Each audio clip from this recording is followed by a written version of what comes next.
you have been quite active in community matters.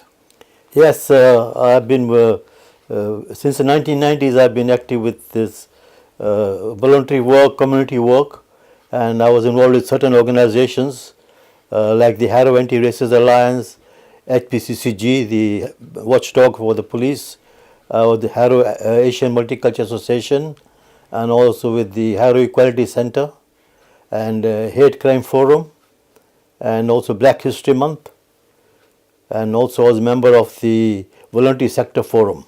What made you do that, all this community work?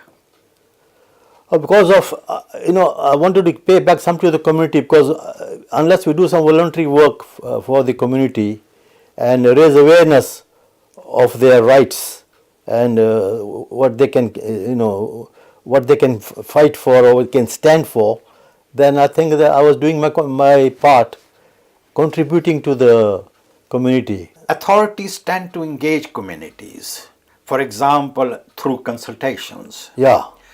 But do they really listen to people and act accordingly? It depends. Sometimes they do listen to you, sometimes they don't listen. It depends on their own convenience. If they find it is convenient for them, they will listen to you. If they find it's not convenient to them, then they will just listen but not do anything about it. So is that something which basically is frustrating, that people are asked to give their view and then nothing happens at the end of the day? That's very true. It's very frustrating and very annoying also, because we put so much time and effort from our own time and effort to do something for the community and something constructive for the community, and then in return we don't, nothing happens. That's very, very frustrating. Now recently, nationalism, hate and fear have been used to secure votes. For example, in Europe, United Kingdom and United States. How does this impact on integration and community relations?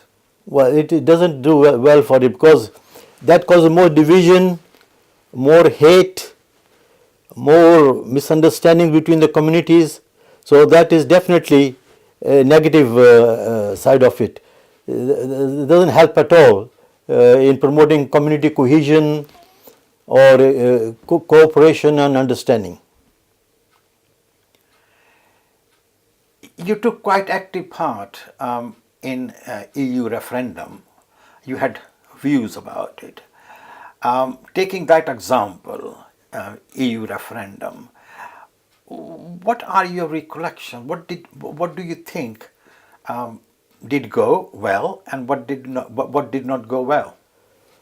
I think the thing which didn't go well was that the case put forward by the Remainers was not as effective as the one from the Leavers, because those people from the Leaver side were using lies, in fact lies, to create fear in the minds of people about immigration, about control of the borders, about the laws of the EU should not apply to UK.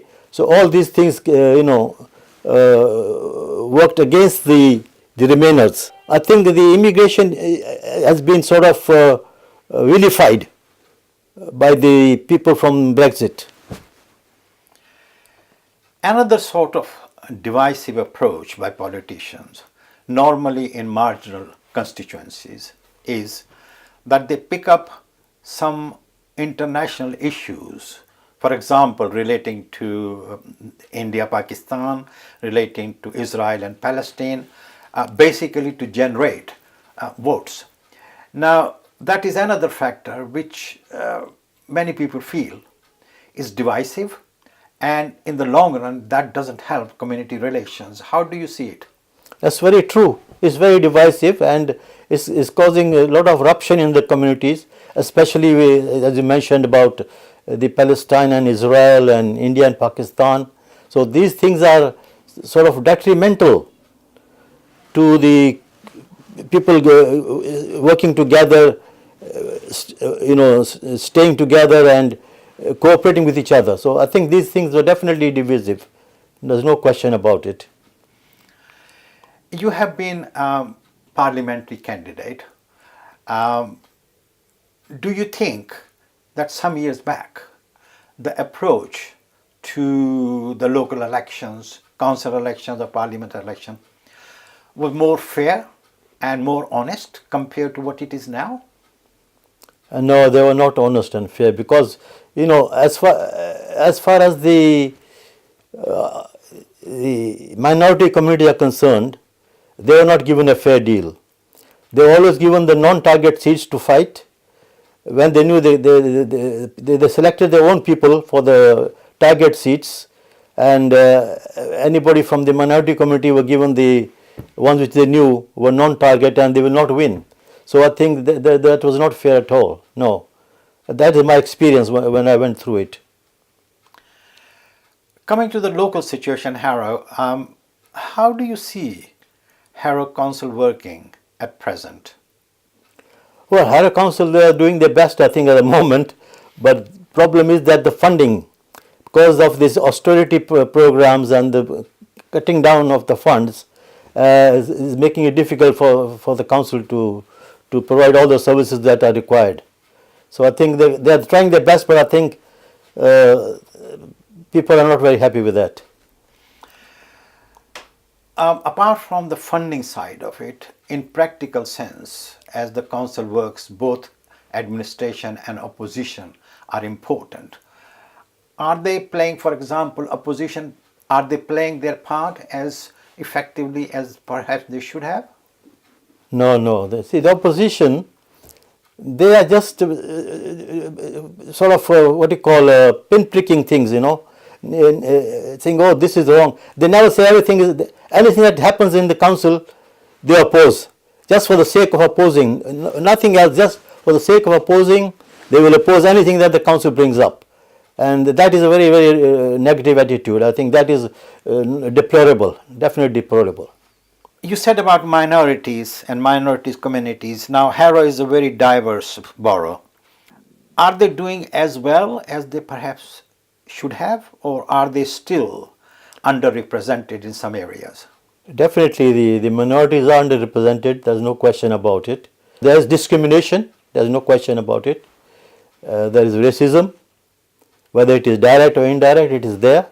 So I think the minorities are not getting a fair deal, definitely not. What do you think is the way forward to improve things nationally or locally?